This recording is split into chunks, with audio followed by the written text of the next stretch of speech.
a Filipa Machado Vaz, que eu acredito que já estivesse a acompanhar esta sessão. Olá, Filipa. Filipa é Manager da Deloitte, Life Sciences and Healthcare. Muito bem-vinda, estás boa? Muito obrigada. Antes de mais, começar por agradecer aqui o convite do Pedro Guerreiro e da Ange para estar presente. É uma pena não estar aí presencialmente e dar aqui um olá à Susana, que já não vi há algum tempo, É sempre verdade, bom gostava de ver. te ter aqui pessoalmente, na É verdade. verdade, estou cheia de pena. E começar por dizer que eu e o Pedro não combinamos esta apresentação, mas parece que o fizemos, porque o que eu trago aqui é muito complementar e aqui um bocadinho, alguns exemplos práticos daquilo que o Pedro nos foi trazendo. Eu tenho aqui uma apresentação, vou tentar ser breve, mas no fundo o meu objetivo aqui é nós falamos muito do que é transformação digital em saúde e o que de facto está a ser feito, mas trazer aqui um bocadinho já projetos muito práticos. Nós falamos no futuro da saúde, mas de facto eu acho que o futuro é agora e o futuro é hoje e já está a acontecer, quer a nível internacional, quer a nível nacional, e era isso que eu pretendia trazer aqui hoje, para ficarmos aqui Muito com bem. clareza também de qual é o nosso caminho Visto que o Pedro nesta se mudança. esticou um bocadinho, Eu Filipa, vi, não te vou roubar tempo nenhum, ainda assim vou pedir-te que tenhas essa sensibilidade e que sim, façamos isto de sim, uma forma assim mais corrida, por assim dizer, perfeito, e sem dizer só problema. também para quem nos ouve aqui e em casa que tu tens uma vastíssima experiência de gestão hospitalar e estás a acompanhar projetos na Deloitte de referência nesta área.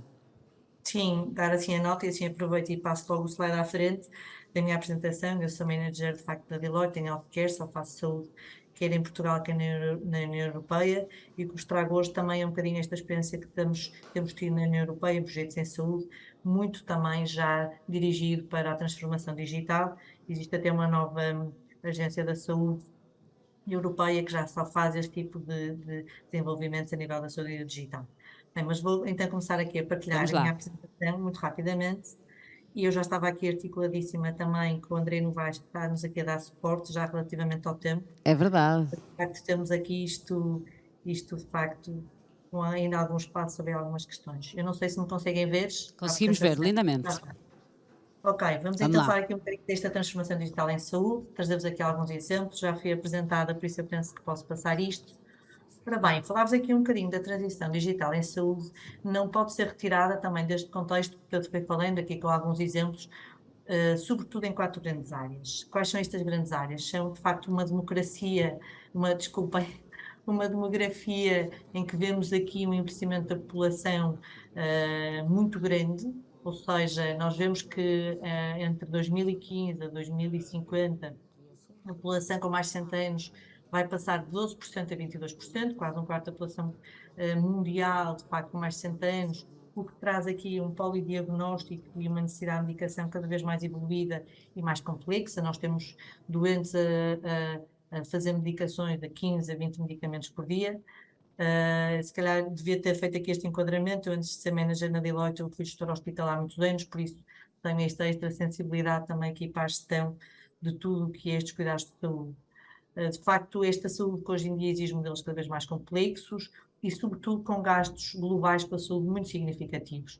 Nós vemos que neste momento 10% do PIB a nível mundial é gasto com saúde e com tendência a agravar, porque de facto nós temos medicamentos cada vez mais evoluídos, nós queremos de facto uma medicina personalizada, nós temos doentes oncológicos com medicação específica para a patologia, mas com um custo médio arredondado muitas vezes de 20 a 30 mil euros por mês para cada doente, o que de facto não existia há uns anos atrás, que aumentamos de facto a esperança média de vida, mas sobrecarregamos de facto o sistema de saúde em termos de custos.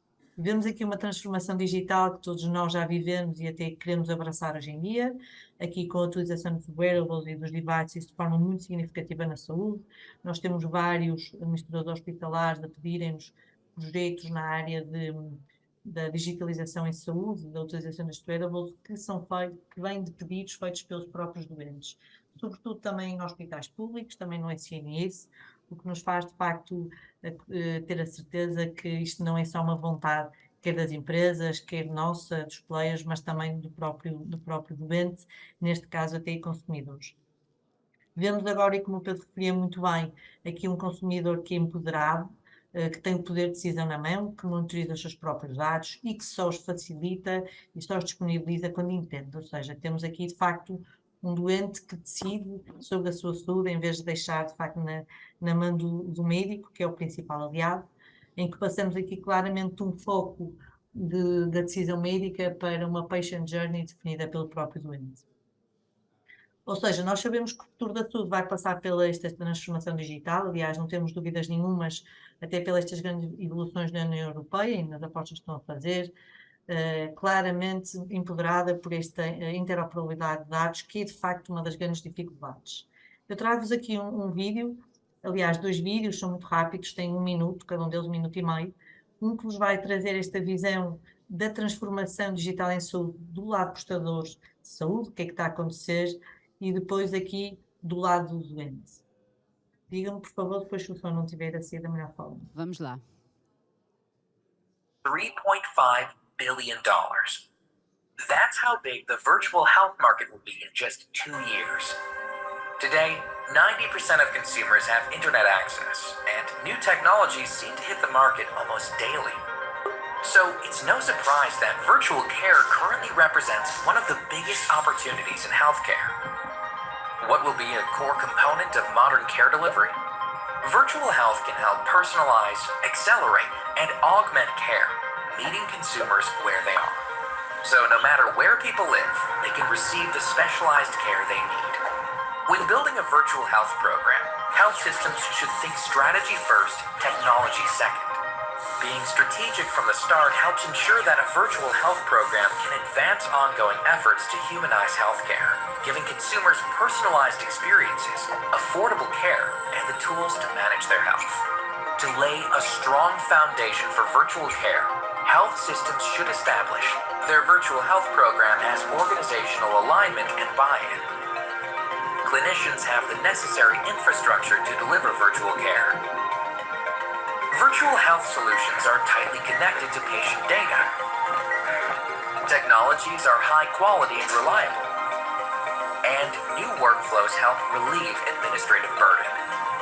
Learn more about the keys to a successful virtual health program and how you can provide the real-time access to care today's consumers are demanding. Desculpem este disclosure aqui da Deloitte, mas de facto são os vídeos que nós utilizamos aqui na nossa, aqui para mostrar um bocadinho o que é que são os principais, não são tendências do futuro, mas claramente o que já se passa hoje em saúde. Nós vemos uma passagem no modelo da saúde do físico, do presencial para o digital, do paciente que passa a ser agora o consumidor, aquele que decide e que tem o poder de decisão, das grandes instituições hospitalares, dos hospitais que nós estamos habituados a frequentar, para um tratamento cada vez mais virtual e que surge agora a hospitalização domiciliária, suportada por toda esta tecnologia. Queremos passar, e de facto a saúde tem passado, o foco no volume para uma saúde baseada no seu valor, ou seja, nos cuidados que eu consigo entregar para aquele doente. Passamos de um foco de tratar a saúde e prevenir para uma prevenção da doença baseada no bem-estar, sobretudo aqui com um grande foco na performance, cada vez vemos mais as pessoas interessadas no desenvolvimento da sua performance, de uma medicina geral, e como disse muito bem o Pedro, sustentada aqui por uma precisão e personalização que nos é muito trazida pelos instrumentos de inteligência artificial, quer o diagnóstico, quer a intervenção. Trazemos aqui não só os antigos prestadores na saúde, mas também estes novos ecossistemas, temos grandes players na saúde, como o Pedro falava também dos gamers, e a trazer novas soluções na saúde, como as aplicações e toda esta nova dinâmica.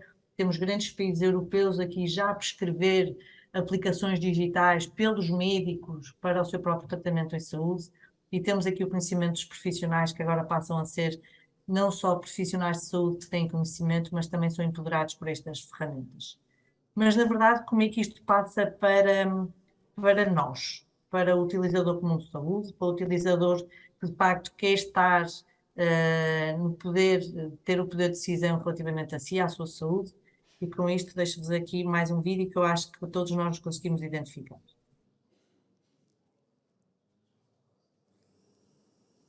This is Maria and her partner, Ruben. Before their day even starts, they are providing a detailed snapshot of their health and wellness to their network Maria slept great, but Ruben, who has a history of depression and anxiety, tossed and turned all night. Data from his neuroendocrine system shows a spike in cortisol. That may be a sign that he could be headed for a significant depressive episode. So, before he's even awake, his network has placed time in his busy schedule that day to talk with a virtual therapist about ways to reduce his stress. 20 years from now, radically interoperable data and open and secure platforms will allow consumers to own their own journey of health, providing them with a holistic, real-time view of themselves and their environment. A system in which personalized experiences that are highly tailored to one's preferences and needs are the norm, not the exception, and where care and services can be accessed quickly and seamlessly. Consumers are increasingly willing to share their personal data through wearable technology, smart appliances in the home, and even with the home itself. This vast pool of data forms the basis of their personal health profiles, so that changes or deviations can be detected and addressed immediately. This information empowers consumers to take control of their well-being in ways that were impossible in the past, whether it's proactively heading off depressive episodes for Ruben, or getting Maria her time-released antihistamine well ahead of a high-pollen day. This data also provides more opportunities than ever to glean novel insights into the health of entire communities and to enable research and scientific breakthroughs at a rate that will only increase exponentially as technology continues to evolve and to integrate into our daily lives.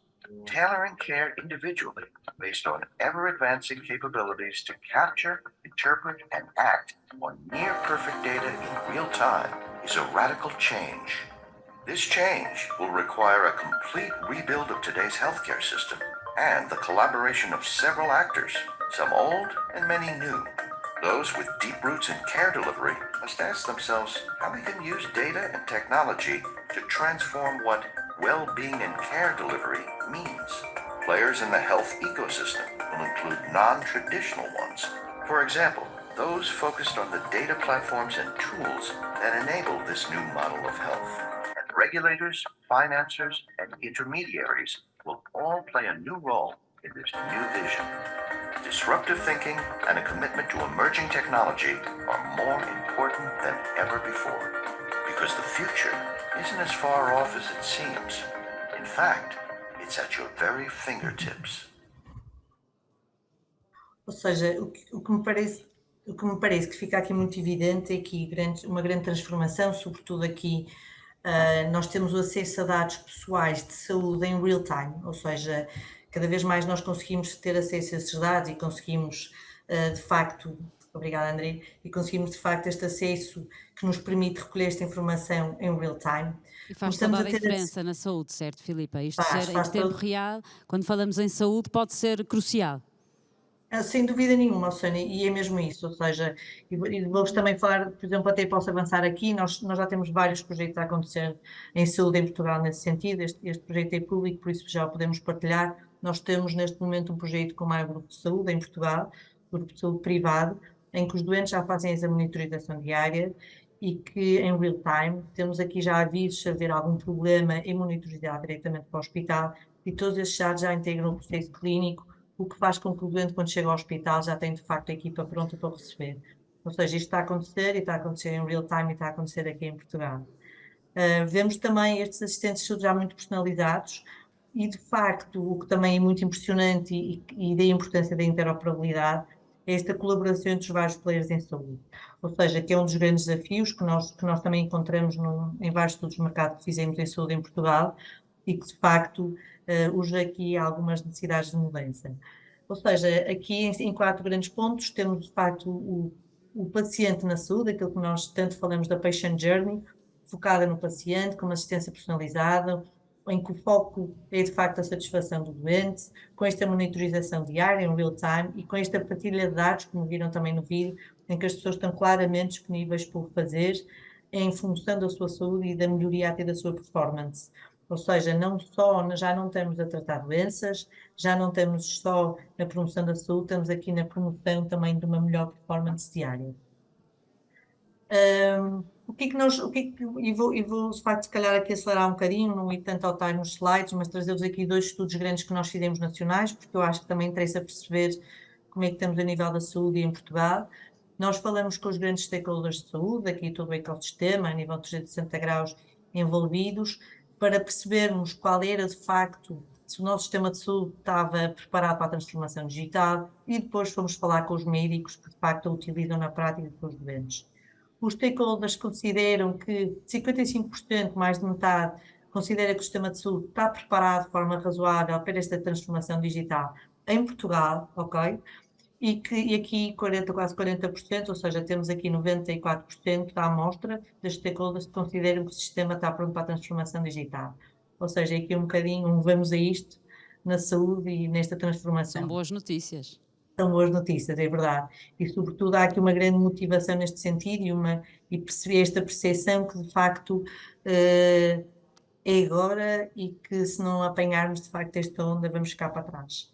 Temos aqui alguns desafios, 5 grandes desafios: a literacia digital de alguns cidadãos, as competências digitais também dos profissionais de saúde, ou seja, nós também temos vindo a trabalhar com universidades de medicina, que de facto consideramos que isto é uma competência que agora os cursos de medicina têm que começar a integrar, os médicos têm que começar a saber tecnologia.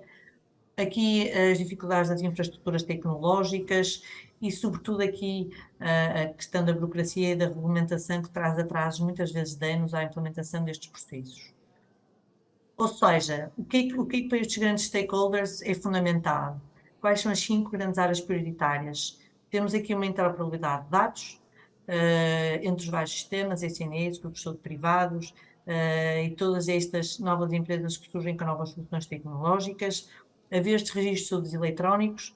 Eu trabalhei em vários hospitais que ainda funcionavam muito com papéis e que de facto se perde totalmente o controle ao tratamento do doente. A implementação da inteligência artificial para a decisão clínica.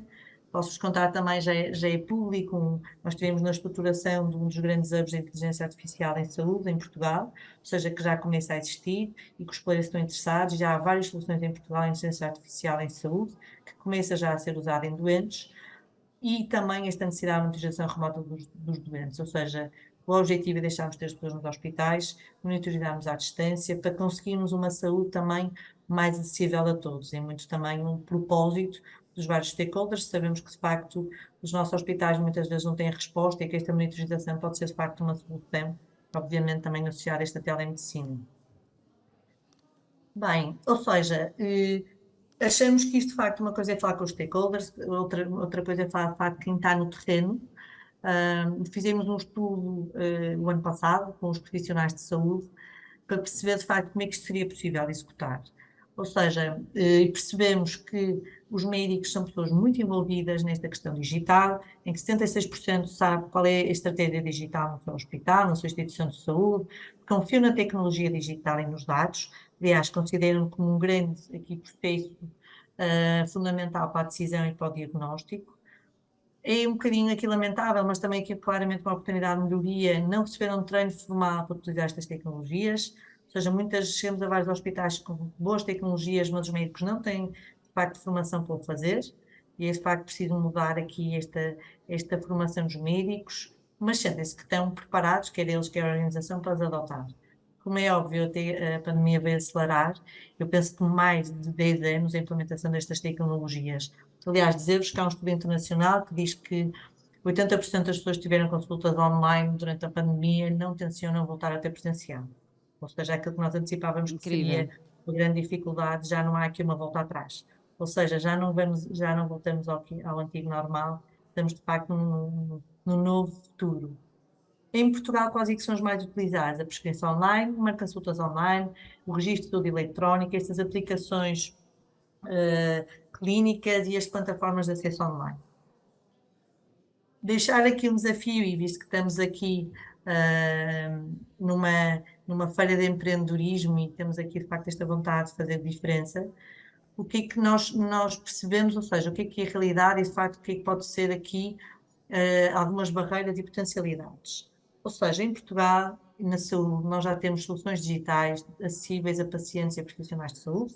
Isto é real, está a acontecer, quer no SNS, quer nos grandes grupos de saúde privados.